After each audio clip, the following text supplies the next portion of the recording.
Hello, welcome to the MBTI workshop. Um, this is one of my favorite workshops to do. I've done this probably, 50 to 100 times for organizations throughout the region and the nation. Um, this is a workshop that you are all required to go through before I can give your results back. So if you're wondering why you don't have your results, that's why. As part of my certification, to be able to administer the MBTI assessment, I have to assure that individuals learn more about the assessment before they get the results back, so you have a better understanding of how to interpret the results when you get them. So I'm going to jump right in because this is a longer module than you're used to. This module is probably going to be closer to 60 minutes. I'll break it up into different sections, but it's just the requirements from the CPP, which is the organization that administers the training for certified administrators.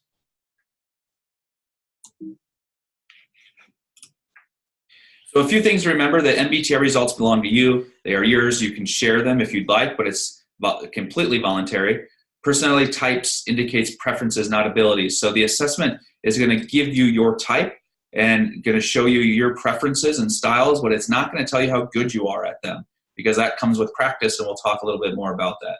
There are no better or worse types. MBTI results are not meant to limit or stereotype people, and our goal is to make constructive use of types and differences. So the goal of this workshop and the goal of having your MBTI results is to really start thinking about how you can use your results to work better with individuals and teams and organizations and communities, and how you can strengthen what you already know about yourself, and how you can have better meetings, how you can think about the data differently, how you can write grants better. So having an understanding of yourself first is the first step, but then you can start thinking about how you can work better with those individuals that maybe are not like you, and start thinking about why certain barriers get in the way when you work with certain individuals or certain teams. And you can start thinking about, it could be because their styles and preferences are a little bit different from mine.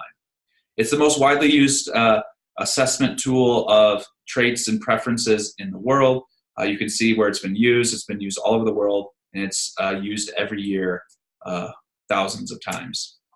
It's based off of the theory that Carl Gustav Jung came up with, who was a Swiss psychiatrist, and he developed a theory of personality. And what it says was differences between people are not random. Instead, they form patterns and types.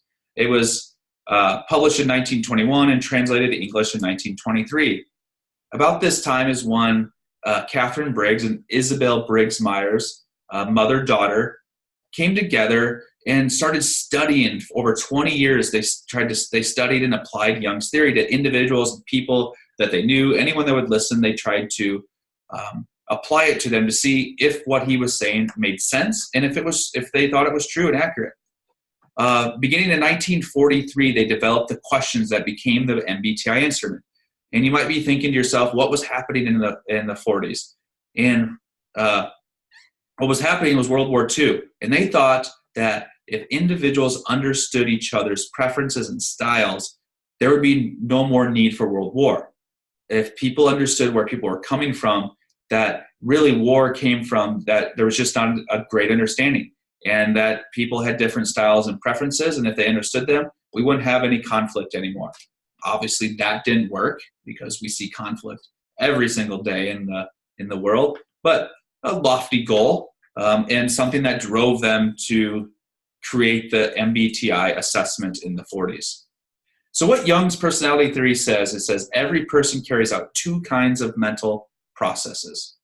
What he said is we take in information, and then we make decisions about that information. And he said everyone has a preferred way of using these mental processes. So I would agree with that. I hope all of you agree with that yes, every day, continually, we're taking in information, and then we make decisions about that information. Even if we make a decision not to make a decision, we're still making a decision about that information. So that's what's happening every day for individuals.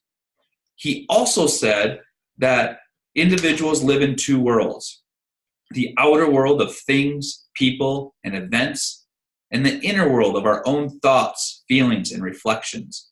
And he said each person has a preference for either the outer world or the inner world. And he also believed that preferences are innate, inborn predispositions.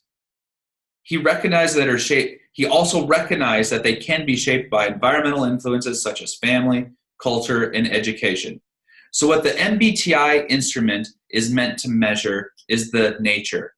That is those inborn predispositions. That's why it said when I sent the note about filling out, complete this in a shoes-off environment. If the world could be exactly like you would want it to be, answer the questions that way. It is not meant to measure environmental influences and those things that could influence you, like family, culture, and education. We know those things can influence your styles and preferences, but the MBTI instrument is meant to measure those inborn, innate predispositions that we all have and are all born with.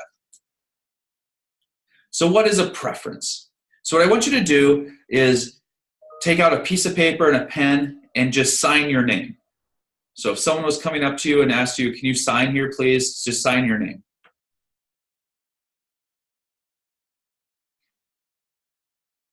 Now that you've done that, hopefully you've done that, I want you to take that pen and put it in your opposite hand and sign your name again.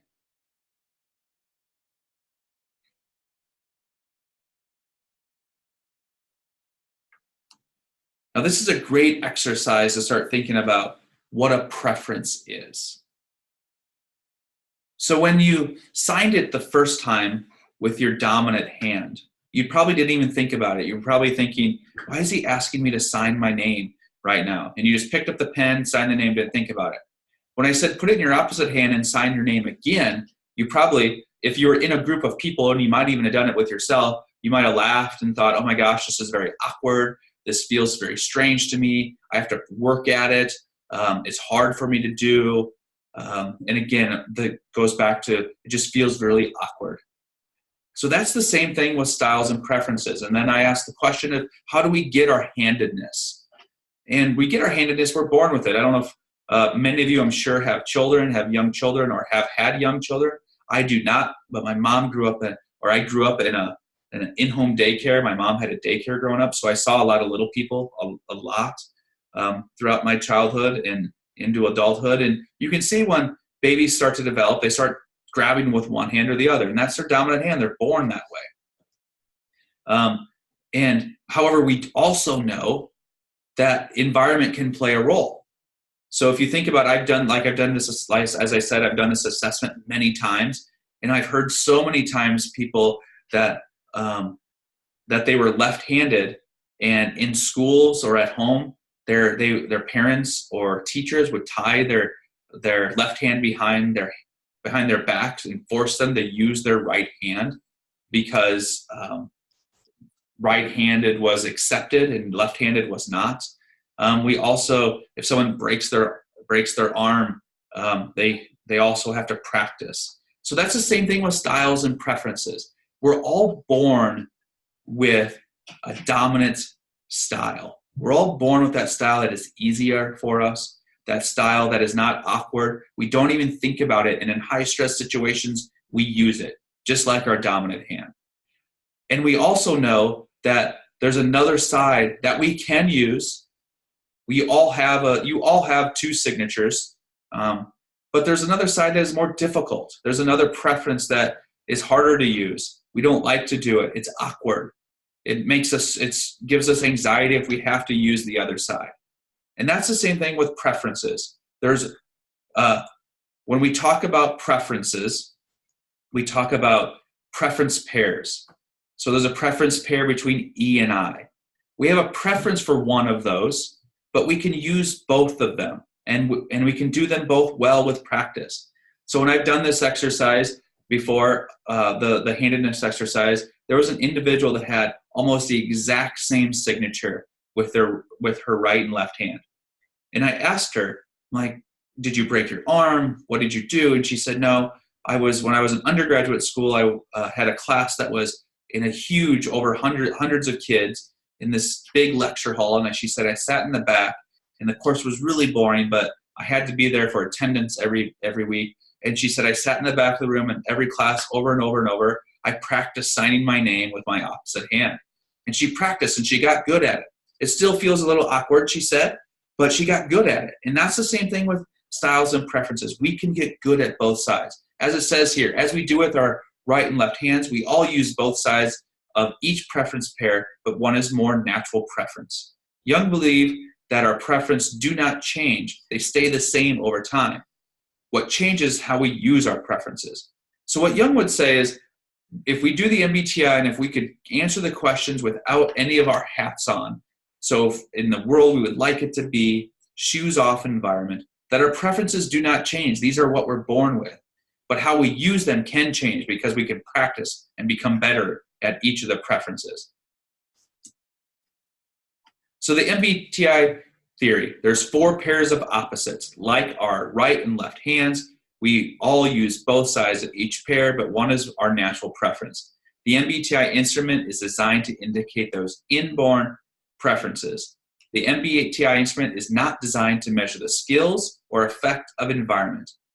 And I especially like to point out, it's not meant to measure skill. It's not going to tell you how good you are at practicing each of the different preferences.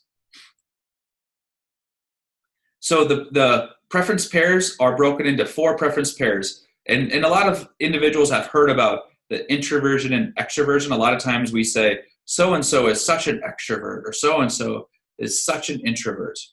So what we will say, what I want you to start saying from now on is, individual Bill has a preference for extroversion, or Brandon has a preference for introversion. Because we are not one or the other. We have as I just said, we have a preference for one or the other. So the E and I preference pair is your preference for that inner or outer world that we talked about in Jung's theory. The sensing and intuition preference pair, S or N, this is about the information that we like to bring in. So when I talked about in Jung's theory, we all bring in information. So this is the type of information you like and prefer to bring in. The thinking and feeling preference pair, T and F, this is how you make decisions about that information. And then the J and P preference pair, judging and perceiving, is how we orient ourselves to the world around us. I'm going to go through each of these 4 preference pairs to give you an idea and examples of them. So a little bit more about the instrument. It's an indicator, not a test. It looks only at normal behavior, no right or wrong answers, no better or worse types. All types have potential strengths and pitfalls or blind spots, and again, the results belong to you. The MBTI does not measure how much skill you have, how much of the behavior you exhibit. Preferences do not change. What changes is how we use our preferences based on the needs of the environment. And MBTI preferences are one part of who you are. Your overall personality includes learned and innate characteristics. So this is just one piece of you. You have learned so many different things throughout your careers and your lives, and have a number of environmental influences. So this is just one part of who you are. It's not the end all be all to say this is exactly who I am. And it's also a portrait of an image of an individual. As I said, you have experiences, you have your innate personality, you have your interpersonal needs, the culture, environmental expectations, you have different skills and values and emotional intelligence, and behaviors and how you perform and what others see. This is all the portrait of who you are. All of it goes into who you are as an individual.